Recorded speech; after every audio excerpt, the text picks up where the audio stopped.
ଯୋଗ ଶରୀର ଓ ମନକୁ ସୁସ୍ଥ, ସତେଜ, ରୋଗମୁକ୍ତ ରଖିବାର ଏକ ପ୍ରାଚୀନ ଭାରତୀୟ ମାଧ୍ୟମ, ଏକ ଶାରୀରିକ ଅଭ୍ୟାସ।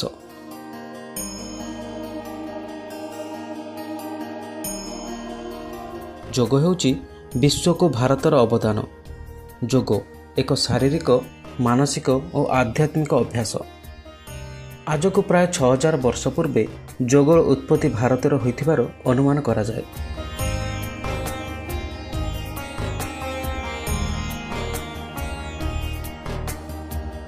ଆନ୍ତର୍ଜାତିକ ଯୋଗ ଦିବସ ପାଳନ କରିବା ପାଇଁ ମିଳିତ ଜାତିସଂଘରେ 2014 ଡିସେମ୍ବର 11 ତାରିଖରେ ପ୍ରସ୍ତାବ ପାରିତ ହୋଇଥିଲା।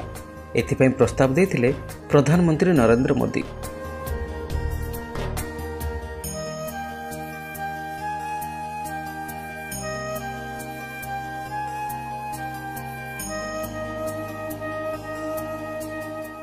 କିଛି ମୁସଲିମ ରାଷ୍ଟ୍ରକୁ ବାଦ ଦେଲେ ପ୍ରାୟ ସମସ୍ତ ଦେଶ ଆନ୍ତର୍ଜାତିକ ଯୋଗ ଦିବସ ପାଳନ ପ୍ରସ୍ତାବକୁ ସମର୍ଥନ କରିଥିଲେ।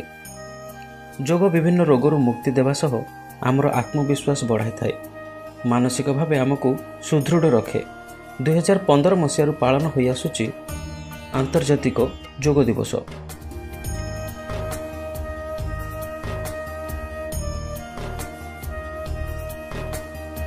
ଜାତିସଂଘର ମୋହର ପରେ 2015 ଜୁନ 21ରୁ ପାଳିତ ହୋଇଆସୁଛି ଆନ୍ତର୍ଜାତିକ ଯୋଗ ଦିବସ।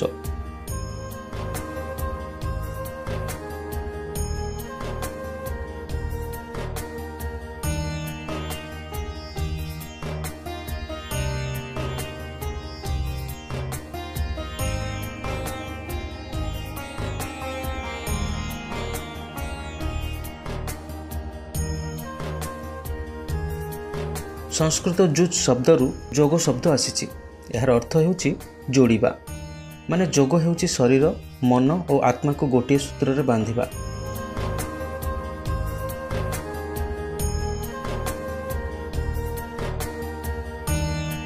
ଏହା ମଧ୍ୟ ଏକ ଶାରୀରିକ ପ୍ରକ୍ରିୟା ଯେଉଁଥିରେ ଜଣେ ବ୍ୟକ୍ତି ଶରୀର ସୁସ୍ଥ ରଖିବା ପାଇଁ ବିଭିନ୍ନ ଉପାୟ ଆପଣେଇଥାନ୍ତି।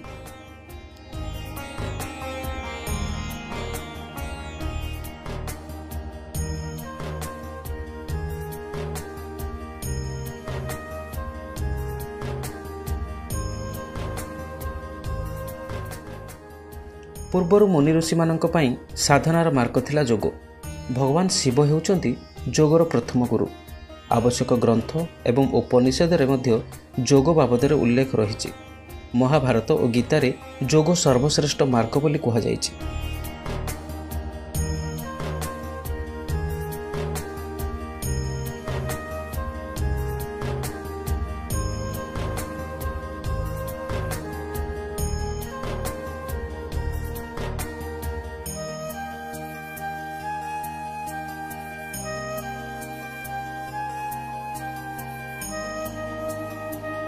ଋଗ୍ବେଦରେ ଯୋଗର ବର୍ଣ୍ଣନା କରାଯାଇଛି। ଯୋଗକୁ ପ୍ରସିଦ୍ଧ କରିଥିଲେ ଋଷି ପତଞ୍ଜଳି। ତାଙ୍କ ନାମ ଅନୁସାରେ ପତଞ୍ଜଳି ଯୋଗସୂତ୍ର ପ୍ରକାଶ କରାଯାଇଛି। ଏହାକୁ ଯୋଗ ସମ୍ବନ୍ଧୀୟ ପ୍ରଥମ ଗ୍ରନ୍ଥ ଭାବେ ବିବେଚନା କରାଯାଏ।